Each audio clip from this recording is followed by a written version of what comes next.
Some of these guys, they're, and I said it with Jorge, that the guys who have a state of play, like, were you ever playing in a fight? Like, some of these guys are able to fucking go out and play a game. I was never that guy. No. Never that. Oh, God. I know. There's no fun. Holy this is shit. not fun. Yeah, exactly. Like, this guy's going to punch me in the head in front of everybody. Yeah. Like, what if, like... I'm not salsa dancing like some of these other guys. But some of these guys. Cody Garbrandt, how much fun was he having that Dominic Cruz fight? Exactly. Like, he's looking like he's having the time of his life. And as soon as we're having this conversation, I start thinking, how do I when I go home now, how do I really explain what that is? Do I go in and talk to a neuroscientist? Do I go in and talk to somebody who, deals with children? Like, how do I define what a state of play is really?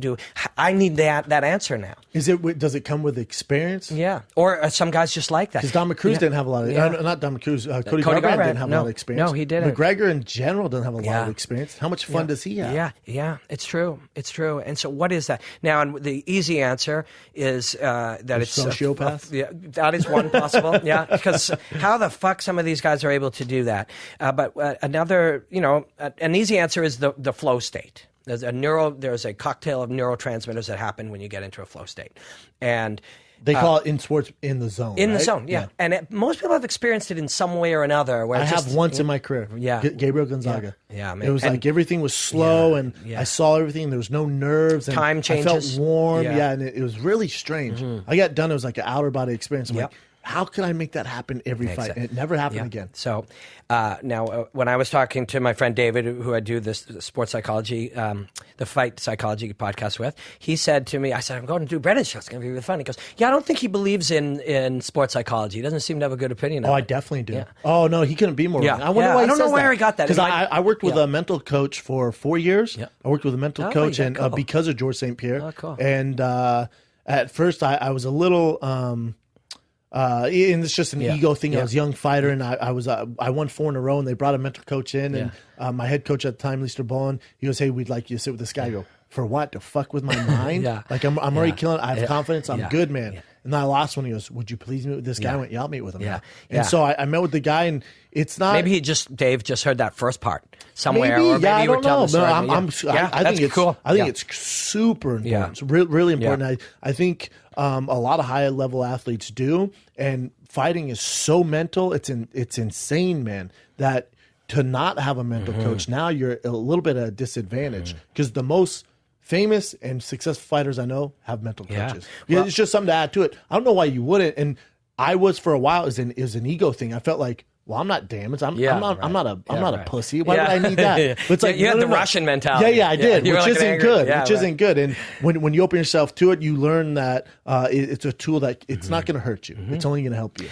But in theory, when one of your goals becomes to achieve that state of flow that you had when you fought Gabriel Gonzaga, that becomes part of the mental coaching is to try to find out how we can achieve that on a regular. But you know what it was for me, and I'd love to hear your partner's opinion on this, is I remember walking out to the fight and thinking, fuck it. If you can't beat Gabriel Gonzaga, you should retire because you're just going to be another guy. If you can't beat him, man, this is it. And I went, that's fair. I made that commitment to myself. I went, that's fair. If I don't win this one, I'm done. I'm going to move on doing something else. So let's just go out and let's go out there. Let's have fun. And see what happens. Mm-hmm. You're in better shape. You should win this fight. Let's go have fun.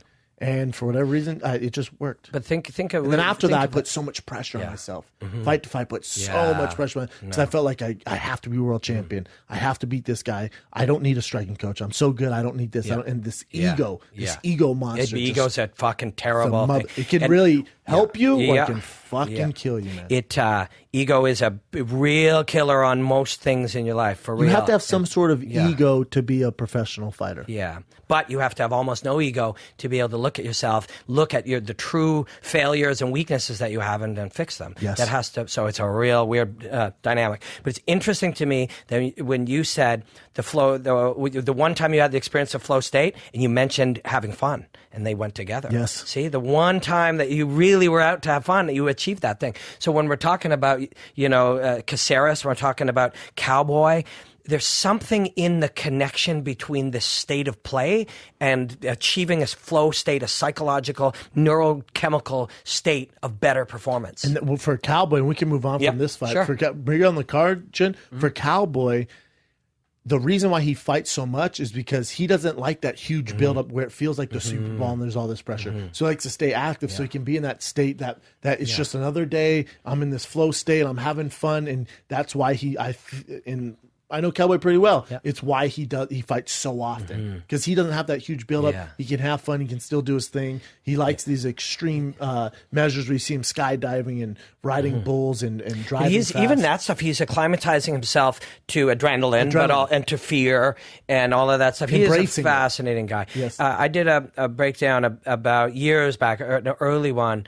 And it was the first, maybe 4 years ago, and I was really trying to explore some of these topics. And I took what Cowboy said about the time that he looked over and saw Anthony Pettis over there, and he said his mind started going, "Oh fuck, I done pissed this guy off. He's coming at me hard."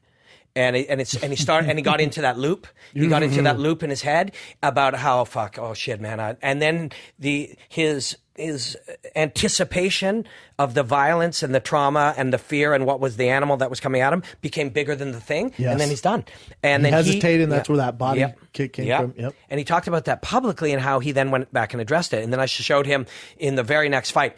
Everything about him looked at in the corner, and I showed him, and I put up his quote, looking at Pettis, and then body language, presentation, shoulders back, the look on his face, the purpose with which everything looked different.